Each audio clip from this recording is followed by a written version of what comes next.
Hi and welcome to another one of the Tech Geeks videos. In this video I'm going to show you how to secure a Sophos from beginning to end as quickly as possible, give you peace of mind to be able to get it into the network and then learn some of the additional features as we go along. We're going to be doing this on one of the new Generation 2 desktop models. This is recorded in December 2024. So the model we're going to be doing this is with the XGS 108, which is one of the entry-level units. This has no fans in it, so it's quite a silent model. Not that it makes any difference from what you can hear right now, but it's quite a good one for a home property or in a smaller office space. So all I've done is basically taken the box, the unit out of the box, plugged it in.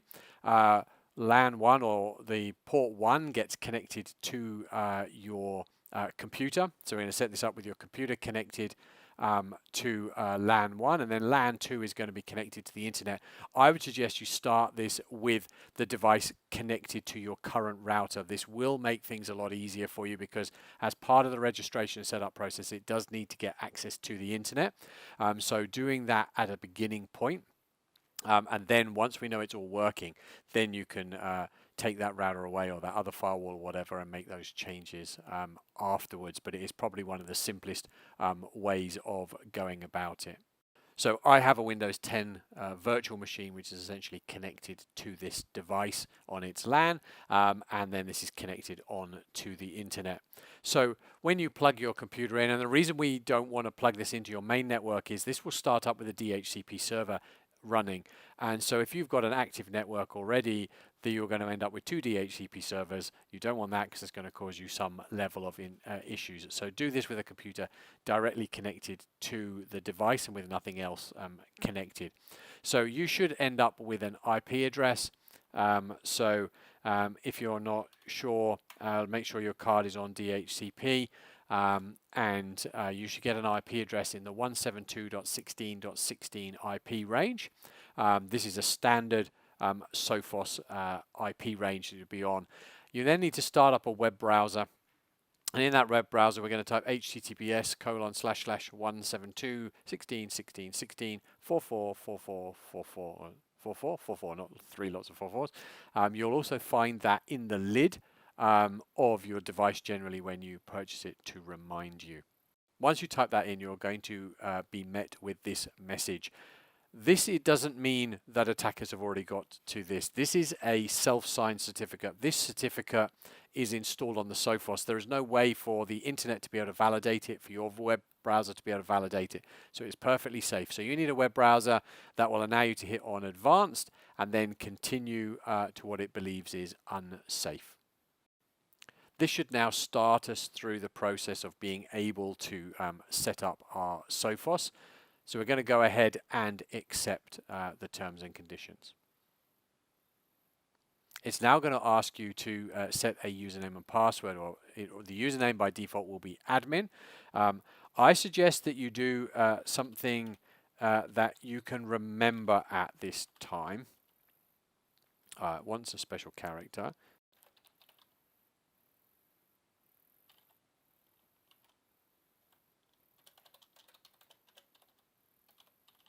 So I spend a lot of time forgetting the passwords that I set. So try and maybe use one, and then once you know that's moderately safe, then once you've got this all running, you can then go through and tidy this up later on. So let's try again.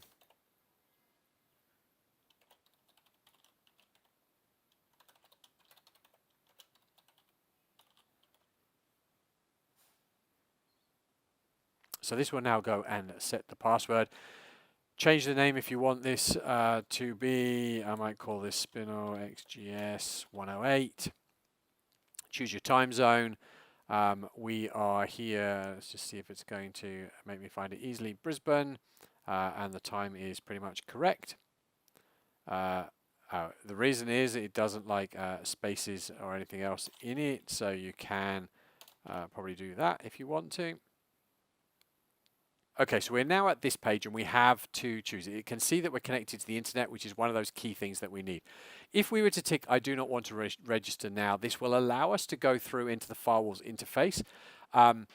It won't have automatically have gone through a whole load of the creating default firewall rules, but it will allow you to get into the device. I would suggest that you probably do the registration now. You can then activate 30 days of free licenses and then apply your license onto the top of that when the 30 days comes to an end. That's probably my preferred way, but if you do this, you will need to remember you will probably need to make sure your time zones are right, NTP server set up, and you have set up a basic LAN to WAN firewall rule. But in this instance, we'll go through to our registration page. Okay, so to confuse things very slightly, there is something called a Sophos ID and a Sophos Central account.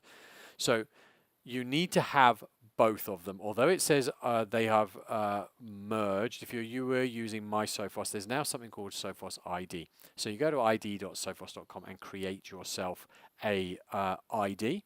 You then go to Sophos Central and create yourself an account with the same email address, and it will send a link to activate it.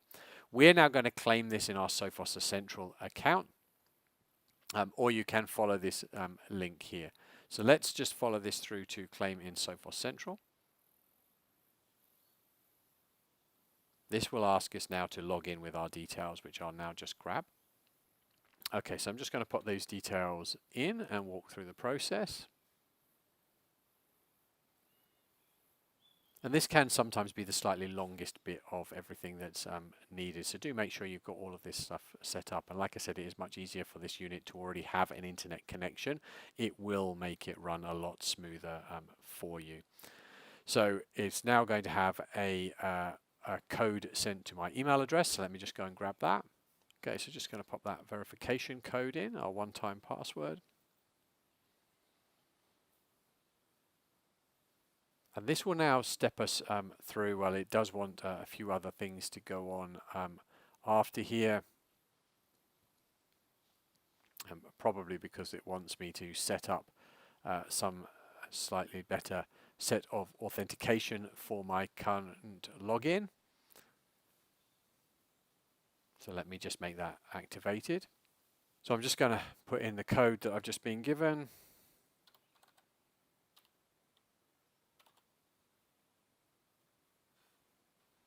That should hopefully finish the verification of our account and allow us to carry on, although I have a suspicion it might actually throw us back out and not back to our device, but let's just see what's going to happen now. So it's actually taking us to Sophos Central, as you can see here. And so we're going to need to now go back into our firewall now that we've actually got to this stage.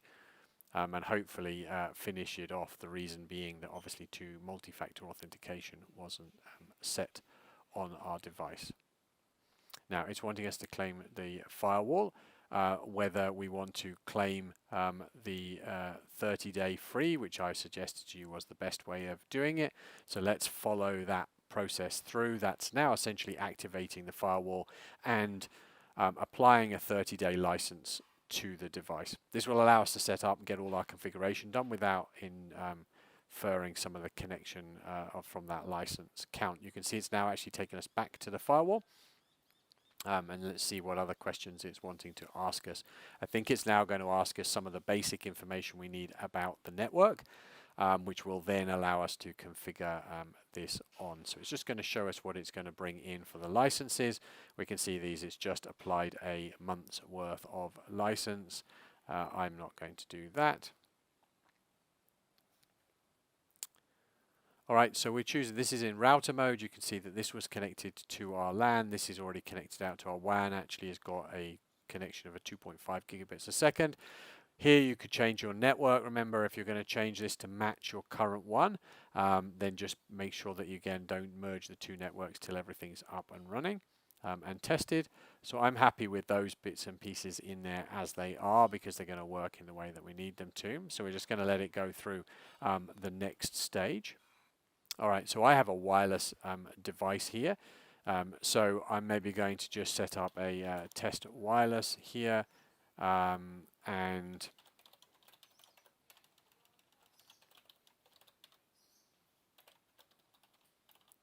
so now that that's set up, I'm not doing a guest wireless. So you have the option to allow it to auto-create these policies. I'm going to choose not to because I'm going to show you how to actually manually and where all the options are. I prefer to have some level of control. You're putting this into a new environment, and when you put this into a new environment, you probably want to turn some of the services on one at a time so you can see whether any of the users have an issue or any of your network has an issue. It makes it more manageable than having application control, content filtering, intrusion prevention all running, and then suddenly you're not being able to see what's actually causing the problem. So it wants to know what are we going to do with recipients' email. Recipients' email are where we send any notifications for errors and everything else that's going on. I'm not going to send any backups for the moment. And now it's just going to summarize those settings that we have in place and actually put those into the firewall for us. So this is probably the longest portion of all of this. It will now apply those configurations. It will restart the device. If it finds that it needs a firmware update, it will actually go and firmware update the device as well. So what we'll need to do is I'm just going to leave this for a few minutes. The reboot of the box takes about 5 minutes, but it will depend on how many updates this needs. We are in December 2024. Version 21 has just come out. We are generally, in all the test ones I've done, they're still only pushing version 20 onto it, but it probably will patch it in preparation.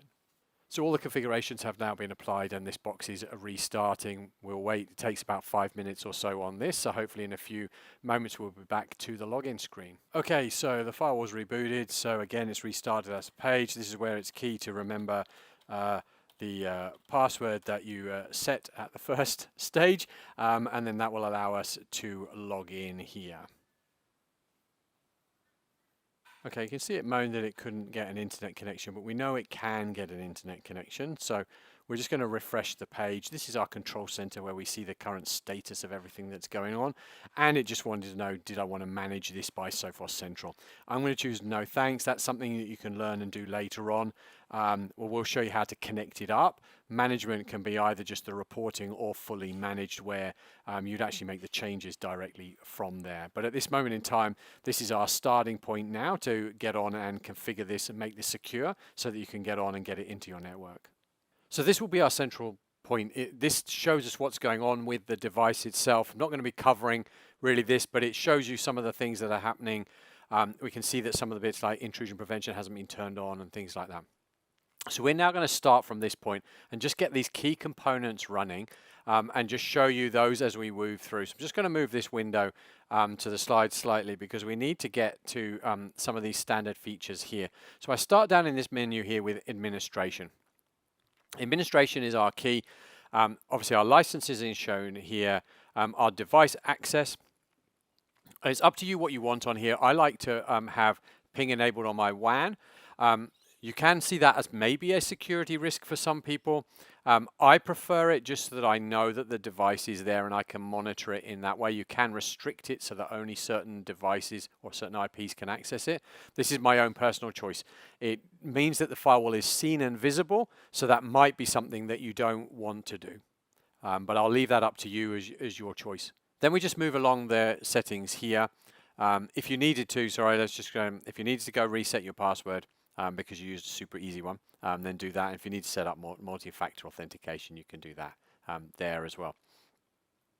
Nothing really to set in here for me. I want to make sure my time zones are now already set correct. I also want to use a predefined NTP server. I want my device to stay in time with what is actually going on. So that sometimes just takes a couple of minutes to apply.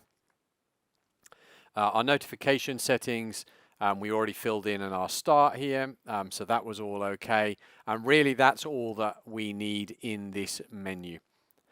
Then I'm interested in my backup and firmware. So you've got an option here maybe to email this. I suggest in the early stages maybe you get this emailed every day. So you would tick this box, you're going to put your email address in there, choose a password to encrypt, and that will then send you out an email with the settings each day. That's useful just at that initial stage because obviously we make lots of changes. It's sometimes easier to revert back after a factory default or if we've accidentally locked ourselves out of the system. You can do an export of the configuration here as another option. And then what I'm really interested in firmware. So I want to see, is there anything happening on here? I'll just move this back so you can see just a little bit more. Is there anything happening? I can see I'm running on the current latest version. Like I said, version 21 is on the way here soon. But at the moment, it's not being pushed out to this machine. So I can see we're running the latest. Then I'm interested in pattern updates. Why am I interested in pattern updates? This is really significant. This actually shows us in here when was the last time the signatures were picked up. So I can see that the last update here was on the 2nd of December. So I know that updates have been picked up on this, and I can always choose an update of the pattern now. This is showing me that this device is picking up the settings and is actively doing what I need it to do. Doesn't mean that anything's turned into the function of on and it's secure, but the signatures and everything is downloading correctly to this. That really from these menus here, other than Sophos Central, which we'll maybe just cover at the moment. So at the moment, the device is not in Sophos Central, so we're not sharing data with it. So we can just go ahead and register with it. So again, this is very similar to what we did before as we signed up. And this is now actually connecting the firewall with Sophos Central. So let me just grab those details.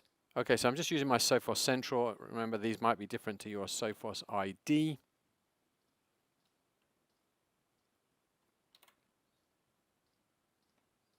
So this will join the firewall to Sophos Central. And we will have an option, normally we have an option in here that says, how do you want to manage this? Do you want to just manage it completely in Sophos Central? Which means you would normally go to Sophos Central to make the changes, or do you want it to be managed from here? And that is what you can set up in this bit. So now this is connected, you can see all our information. It's synchronizing some of the application control. I'm going to turn this on. I just want reports to go to Sophos Central. I don't want to manage the device. That will be up to you. You can come back and change that around if you want to a little bit later on. So that really concludes what we're going to do in system. We will be back here a little bit later on when we deal with SSL. But at this moment in time, that's all we actually need to do. So let me just move this window back across, and we can now move on to some of the next sections as we get this firewall into a more secure state.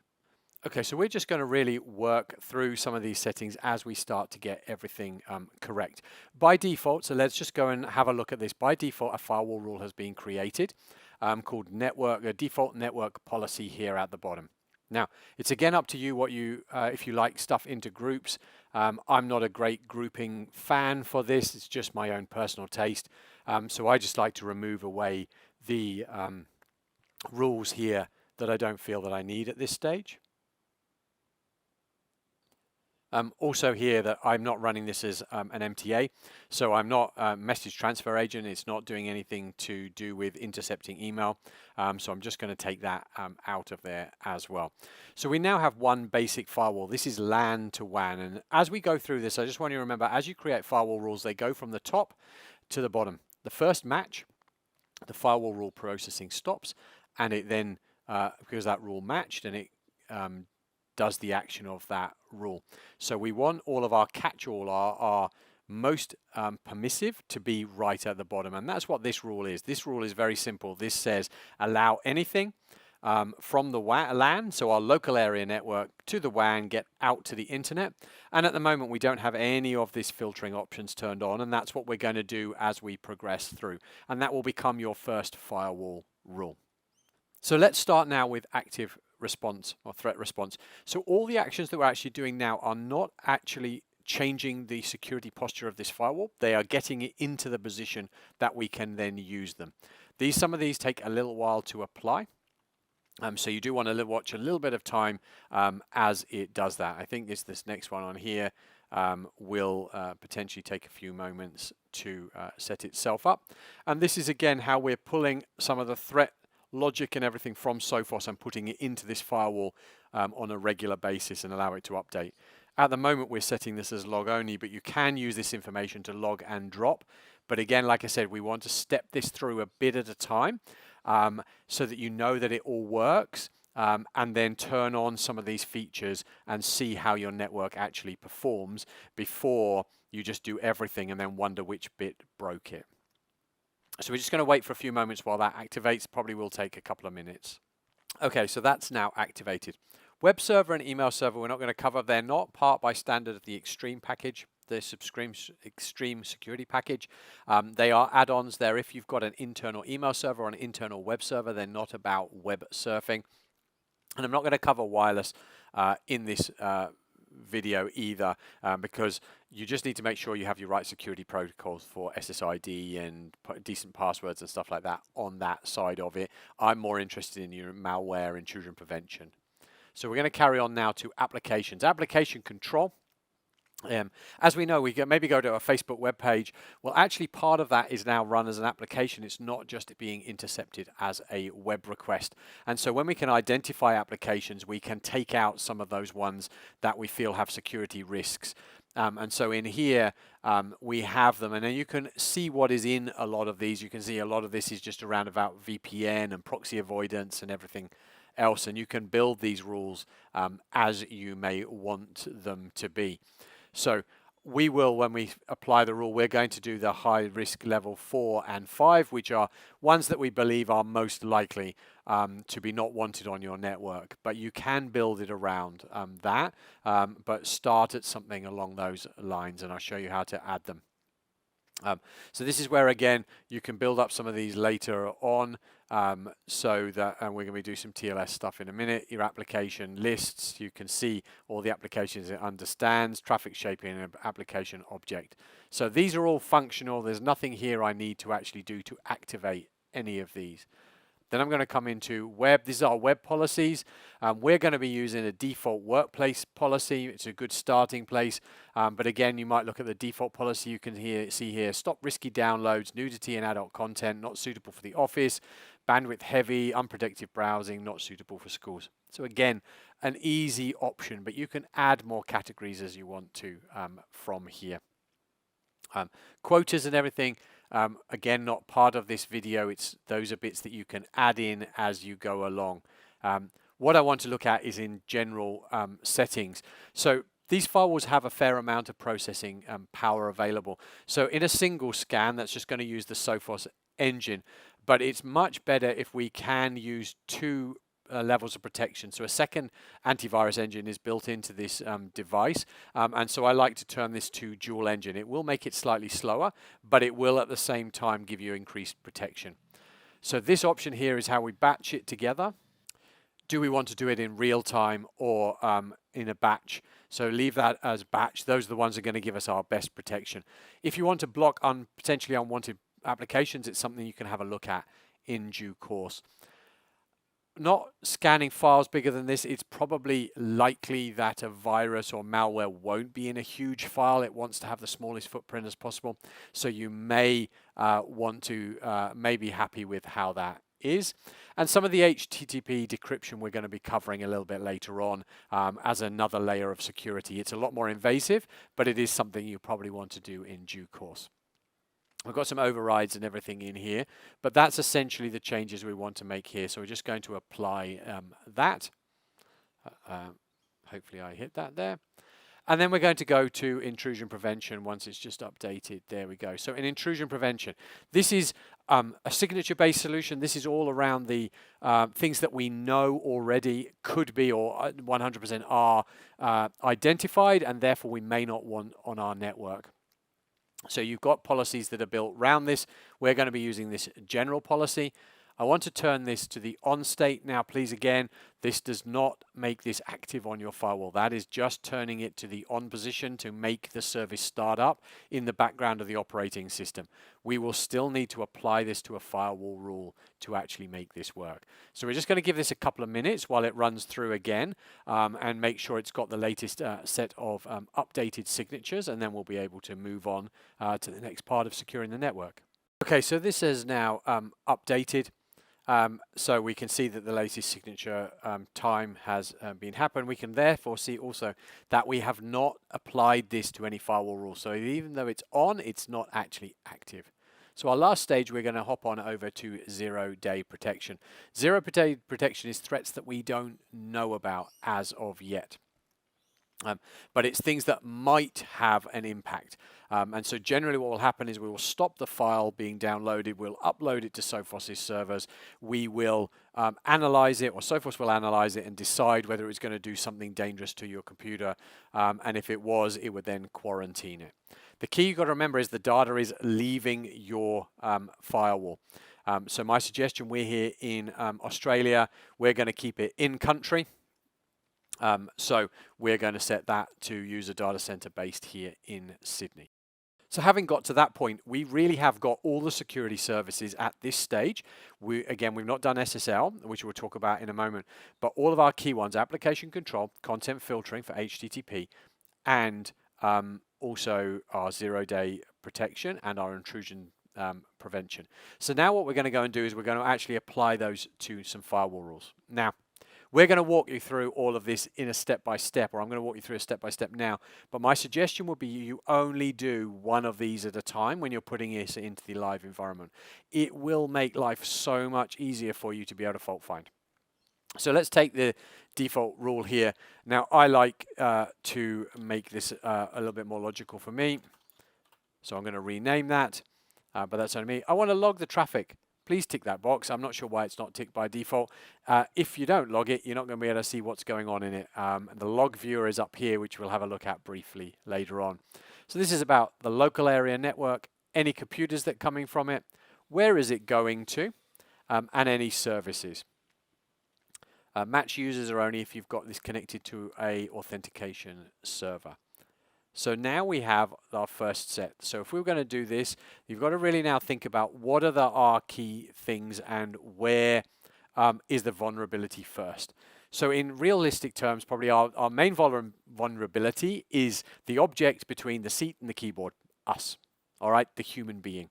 So I would always think about turning on our content filtering first. So I'm going to use a default workplace policy because that is my starting place. I'm going to scan HTTP and decrypted HTTPS. It's not going to decrypt it for you. That's something we'll talk about in a minute. But if it's already been decrypted, it will scan it.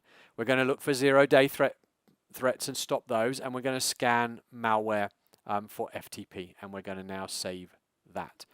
This firewall now is actually doing some level of protection, which is really, really good starting point, and you can actually feel that something's happening. You can see we've got AV and we've got web enabled in here. So some of this is actually happening. I would then leave that in your network for a day or 2 days, depending on how busy it is, and see if any issues appear. I then come back to the firewall rule, and then we're going to look at what is the next thing that we probably is most going to be most poignant for us, and that's going to be our intrusion prevention. So in this instance, I'm going to choose a general policy, but again, you can tune that to take out things that you think might be more relevant for your network. Again, we can see now IPS has been turned on. This, again, we can come back into another couple of days' time, and we can think about what's the next thing, our application control. This is where, again, we're going to take out things that we think are a high risk. You may want to, again, build up that to take out unwanted programs, whether it be peer-to-peer programs or whether it be certain applications you don't want to be running on the network. But as a start, we're going to start with level 4 and 5 because these have been categorized as high risk and probably shouldn't already be running on your network anyway. So now, again, we can leave this to settle down and see what happens. But we've built ourselves the foundation now for a firewall to be up and running. At this moment in time, for some reason, it just sees the internet as not being quite there. But I think that that's just something that's just going on as the rules apply it to what I've changed. So this is our basic starting point for a secure firewall. So at this point in time, you could safely put this into your network, or it should already be running if you do those steps that I do. But if you went back 3 steps and just did the web filtering and put it in, that should give you a starting point to create a secure environment for traffic that is traveling from your local area network out to the internet and stopping anything that's coming in. So that is our starting point, and that didn't take us very long at all, less than 30 minutes to get to this point. Obviously, there's some stuff there that you're going to need to learn to create the policies and manipulate it a little bit more, but this is at a point where it's fairly secure. So what we're going to try and do now is just going to do a quick speed test. That's just going to give us an idea of how this performs with all of those security services turned on. Just gives you an idea of how it's going to work, and then we're going to move on to another section of probably the next stage of how to make this ultimately secure. So for our speed test, we have a 10 gigabit a second connection here. Obviously, this firewall has a 2.5 gigabit a second set of Ethernet ports. So that's the maximum it would ever be able to achieve. So we have that connected to our test server. And then I've just put this little Linux box essentially on the local area network. So let's just open this up, and we're just going to run a speed test here with 5 streams to our test server. And we can see here we're doing a good 600 megasecond, maybe got to 700 on 1 or 2 of those things. We'll just try it again. But for a little entry starting unit, this is a fantastically good throughput. And in this instance, the 136, the XGS 136 that was the predecessor top of the range, this was the maximum that it used to do. So we've seen this come down to this level of device. So that's really good. So if you've got an internet connection that's less than half a gig a second, 500 megasecond, or you're happy to see 500 or 600 and a bit megabits a second, then this could be a good cost-effective unit for you. So that's where it is at this moment in time. Now what we want to talk about is the next level. Other than learning how a whole bunch of the reporting and everything works, and look, that's started. This is found up in Log Viewer. This is a great place to start where you're going to look and find your way through. So if you're wanting to see things that were found for intrusion prevention, or maybe you spotted some malware items, you can find this in here. Or to have a look of what was actually going on in the web filter and see all the current requests that are being made, this is a great point. But where we have to start is the fact that, just making sure I close the right page. There we go. What we have to remember is that probably over 85% of all web pages are now encrypted, if you like, using SSL. So they're secure web pages. As a result, this firewall at this moment in time can content filter the initial request. I'm going to facebook.com. But I cannot, once that's been connected, because an SSL connection is made from your local machine to the remote server. And if you like, it creates a VPN between those two locations. The firewall is in the middle, but it can't intercept those packets. So once that end machine has made a connection to that website, we can no longer give zero-day protection, we can no longer give malware protection, and we can no longer do intrusion prevention or detection of applications or files that are running within inside that encrypted stream. So there is an answer. It's called man in the middle, MITM. The idea being that the firewall is going to act as a man in the middle and handle the decryption of the connection from the end user's end and the re-encryption to the server's end.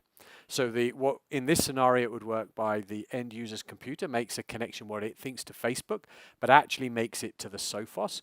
The Sophos can decrypt it, then re-encrypt it after inspecting it and make a connection out to Facebook. Now, that sounds all well and good, but modern web browsers and the technology we have can note and find out and realize that there is a device in the middle, mainly by the way the certificates are handled.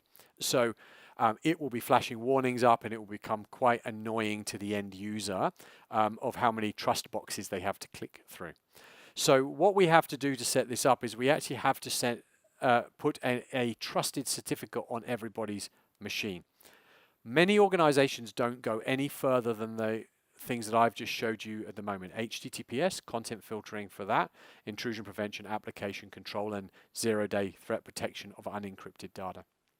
You really need to consider this next step, but this next step is intrusive because it means that every device has to have a certificate installed on it. And maybe you've got the devices that you can't. Maybe you've got VoIP phones or some printers that need to call home or other small IoT devices.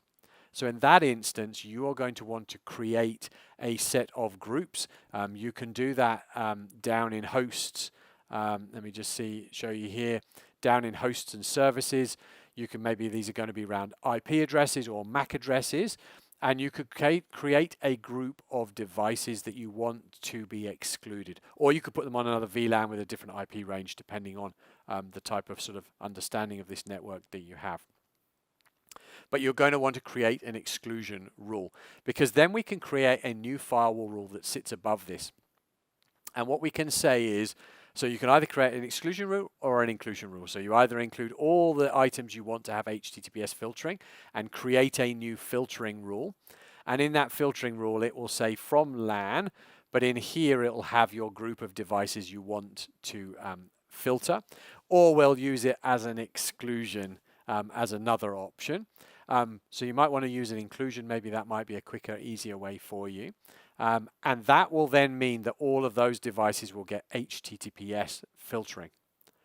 But we need to get that certificate onto everything. So what I'm going to show you a step by through now is hopefully show you the steps you need to go through to get the certificate and then enable it and show you what you get to see when you don't have the certificate installed. Then see if we can install the certificate. And then from there, hopefully show you the complete end-to-end part of this. So the first part of this journey, let me show you what happens when we turn on basically our man-in-the-middle solution. So what we're going to do is in our web browser here, let's go to the BBC's website. So this can now load a website for us. And we can look inside the certificate that's here. So if we click on here, the connection is secure. Yes, yes, yes. Let's try that again. The connection is secure. And we can look inside the certificate. The certificate shows here that it was created or issued to the British Broadcasting Corporation. And it is signed here by a globally recognized authority. When a man-in-the-middle happens, this is not signed. This is going to be signed by the Sophos, and this is the bit where it falls apart. So we have to get the end device to trust the Sophos signature in this piece. So what we're going to do now is let's go to our firewall policy here. Okay, and we are now going to turn on our policies for encrypt HTTP and HTTPS traffic. Sorry, or decrypt HTTPS traffic. And then we will actually try and see whether this, once that's applied, let's just see it's there. Just give that a moment. Whether it actually makes any difference to our browsing experience. And sometimes this doesn't because it's already trusted this. So let's just try a private window on here. All right, and so right at this moment in time, again, we are not actually doing any inspection. So that's great, and we can see that. So what we now know we can do, or the next stage we're going to do, is we're going to move to our inspection rules over here. There is nothing here that is actually telling us to do any decryption. Although we have now changed in that firewall rule to use the proxy is needed to do the unencryption. It basically now needs to mess with the ports. We now need to create a decrypt policy. So what do we want to do? Decrypt, I think that's it. SSL. At the bottom or the top? It's going to be at the bottom because we want it to not decrypt some websites. You've got to remember, now we're going to do this. Potentially we can see bank details, credit cards, other normally secure transactions. So we need to be careful of what we're going to be putting through here. So we can set this to not do certain sites. So the destination is our WAN. I always forget to hit the green button there, and any website. But you could create certain categories if you wanted them to. So our decryption profile. There are a number of ones that you want to do on here. So not only is this going to be decrypting websites, it's also going to be looking for insecure certificates.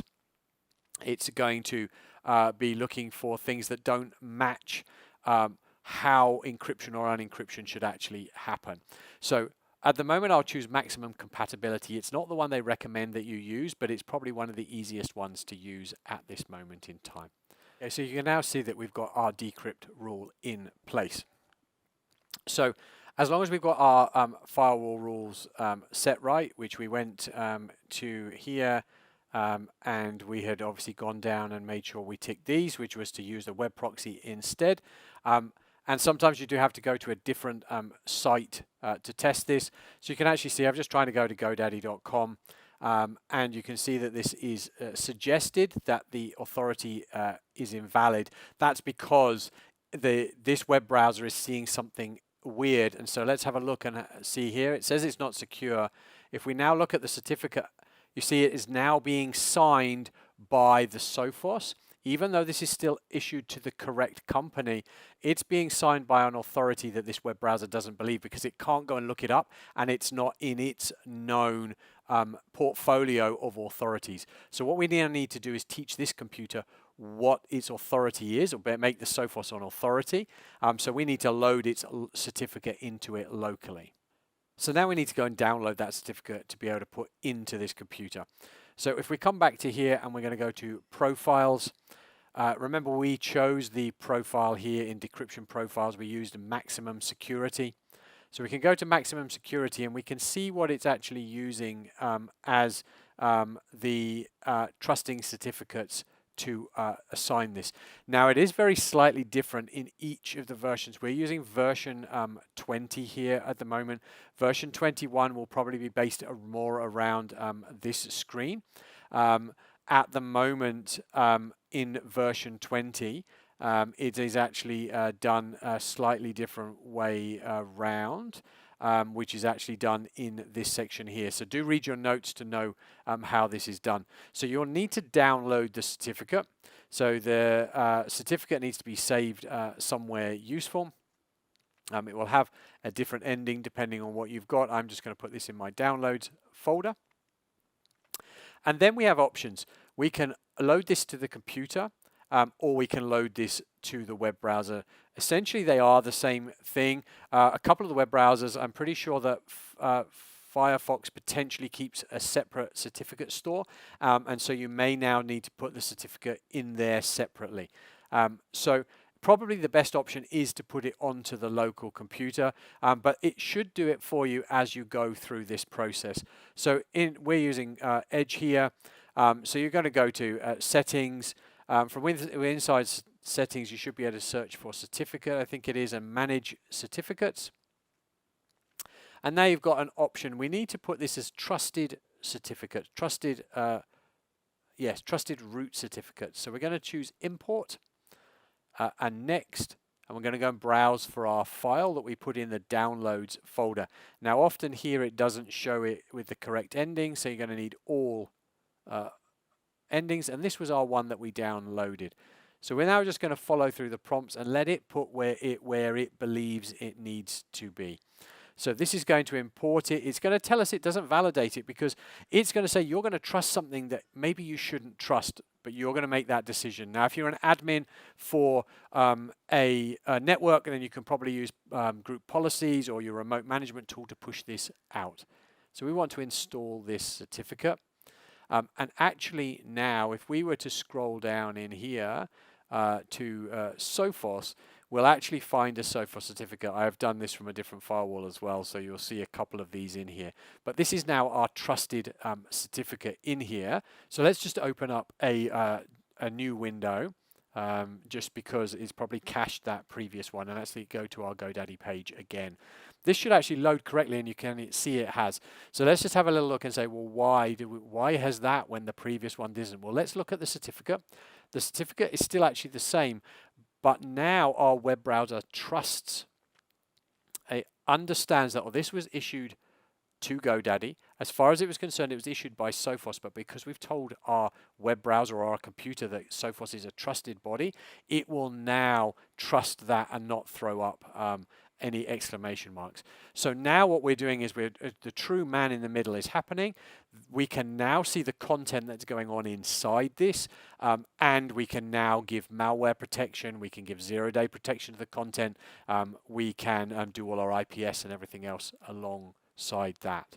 So that is probably one of the key bits. It is invasive and takes some effort to set up, but hopefully shows you what can be achieved if you want to drill this all the way back down and make this probably as a good out-of-the-box secure as you can.